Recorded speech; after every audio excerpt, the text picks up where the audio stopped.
madame le ministre li nga xam ne moom laa bëgg a wax mooy d'abord étudiants yi ñu jàpp nañ leen bàyyi ñu ñibbi seeni kër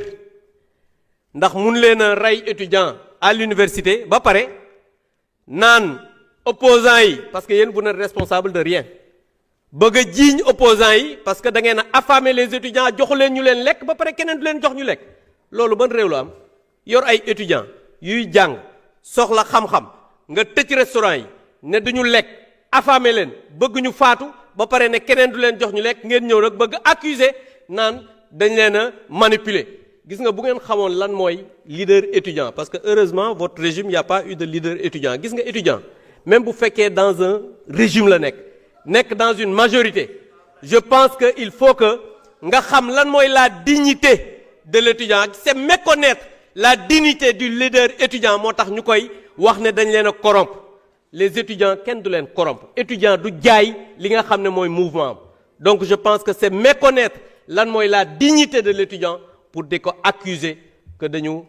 ko corrompre wala dafa jaay mouvement am je vous remercie. ay waajuram di ko jaale sénégalais yi di ko jaale étudiants yi di ko jaale sunu bopp muy lu tiis ci képp koo xam ne kii rek waajur nga ngay baay nga yaay ñàkk doom joo yar ba mu toll noonu yebal ko mu jàngi mu ñàkk bakkanam kenn ñaanal ko sax sa noonu kenn ñun ñaanaluñ ko suñu bopp muy dal kon lépp lu ci war ci enquête def nañ ko ci moo tax yàkkamti gi amoon na mais nag dañu ne nañ ko gëstu ba mu jeex tàkk ba nga xam ne bu ñu ñëwee fii dëgg rek lañ leen di wax bu ñu ñëwee di wax ndek Sénégal yi dëgg kese lañ leen di wax kese leneen du ci rax du lu dëgg te incha allahu rabbi du yàggati dara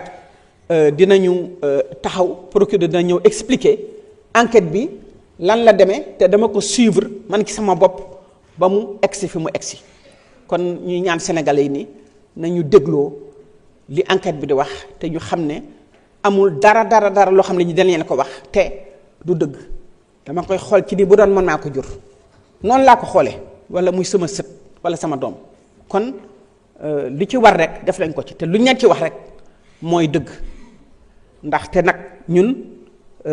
mësuñu ku ñu xool xam ne lu caaxaan wala du dëgg mësuñu ko def te du fii lañ koy defee waaw ñu jël si nag di wax ni balaa may teeral rek que ni Sénégal dama waxoon am lu ma waxoon barki dem bi mais foog ma waxaat ko tey ndax dafa am lu ñuy wax fii di ko répété waat ma ne nag dafa mel ni dafa am ñoo xam ne ñu duñu am amnésie ma leen di liiral ci lan mooy amnésie ci tubaab ma teral ko. Amnésie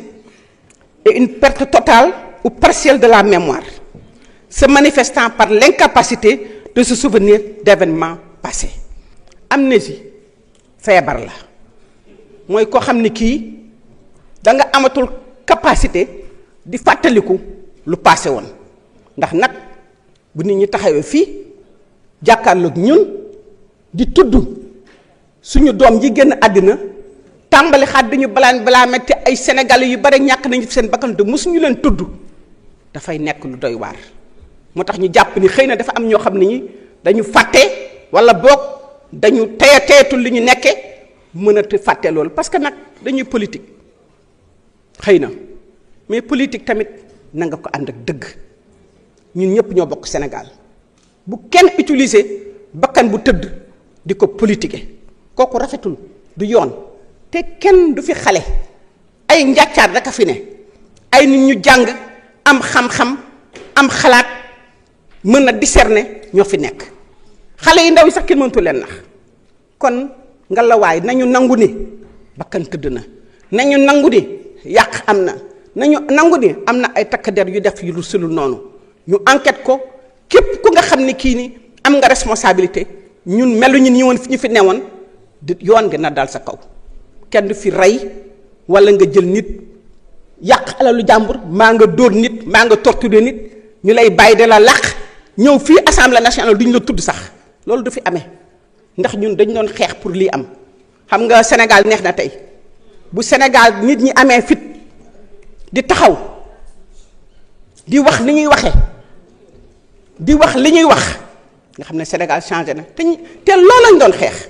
dañu doon xeex pour ñu dëkk ci Sénégal boo xam ne bii ku nekk am nga droit wax sa xalaat ku nekk am nga droit say dégg nga ŋàññi lu dul dëgg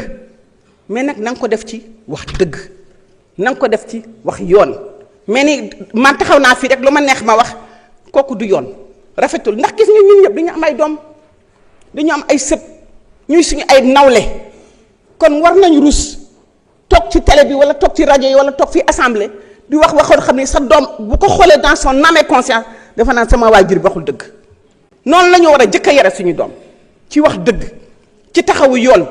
bu ñu bëggee sénégalais yoo xam ne yi dañu nekk ñoo xam ne ñi sàmm ak yelleefu doomu adama dañuy xeex pour seen réew ku nekk am nga foo bokk ku nekk am nga droit politique nga def ko mais nag ku nekk tamit na nga def dëgg mais bul manipuler opinion bul wax lu dul dëgg mais bul dëgg sa tànk ci loo xam ne dafa nekkul woon dëgg tey nga ñëw naan yaa ngi utiliser ay waaso ak raison Sénégal loolu passé nañ ko élection présidentielle yi wane nañu waxu waaso kenn du leen déglu élection législative yi kone nañu ko xool assemblée nationale bi nga xam ne Sénégal yi yeewu dañu yeewu nga xam ne kenn mënu leen manipuler kon nag bu leen ci ñaaw nañ ci rafet ñu def ko ci yoon rafetal ko te xam ne ñoo bokk réew mi te kenn mënu ko taal ku fi wax damay taal Sénégal dañ lay jàpp teg la ci yoon parce que kenn mënu ko taal te kenn sañu ko taal maa ngi leen di gërëm di leen sant jërëjëf.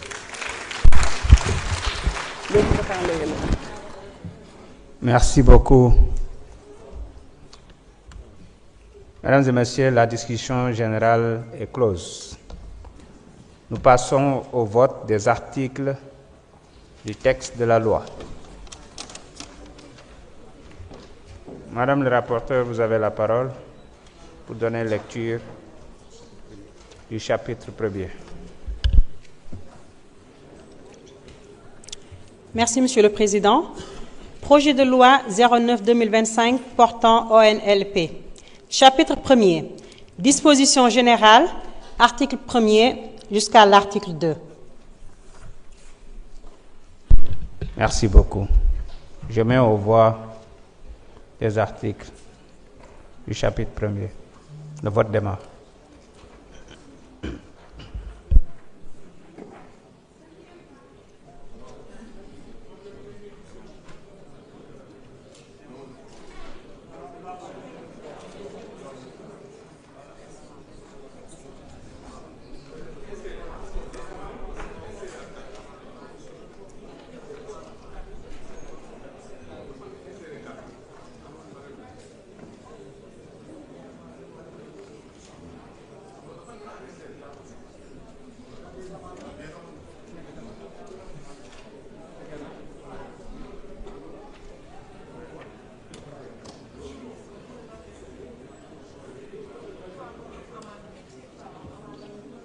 C'est bon pour tout le monde? Le vote est clos.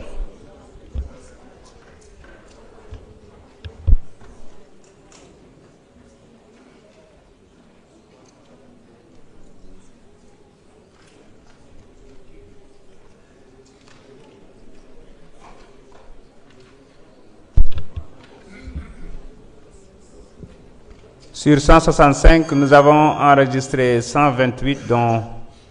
13 par procuration, pour 124,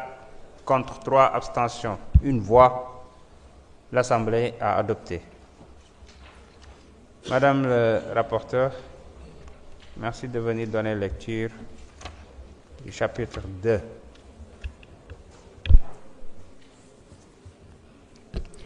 Chapitre 2.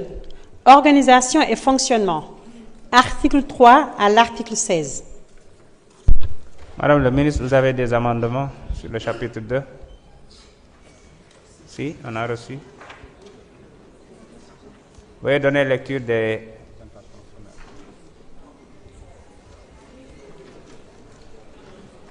La présentation sommaire des amendements de l'article 3.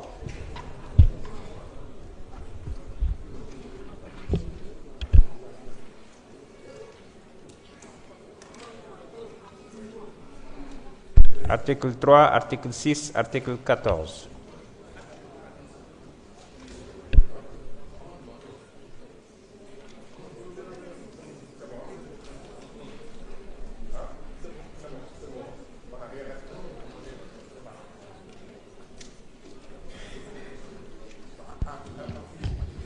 Article 3.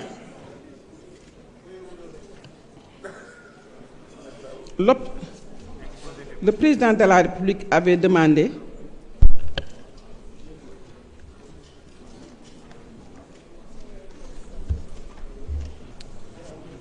donc pour l'article 3, alinéa 1, l'option du gouvernement, c'est de prévoir un mandat de 3 ans renouvelable et non un mandat unique, comme c'est le cas pour l'essentiel des autorités administratives indépendantes. Il est donc impératif que le mandat de l'Observateur national soit conforme aux instructions de son Excellence le Président de la République. L'article 1, l'alinéa 1 de l'article 3 sera ainsi rédigé. L'Observatoire national des lieux de privation de liberté est dirigé par un observateur national des lieux de privation de liberté, nommé par décret pour une durée de 3 ans, renouvelable une fois.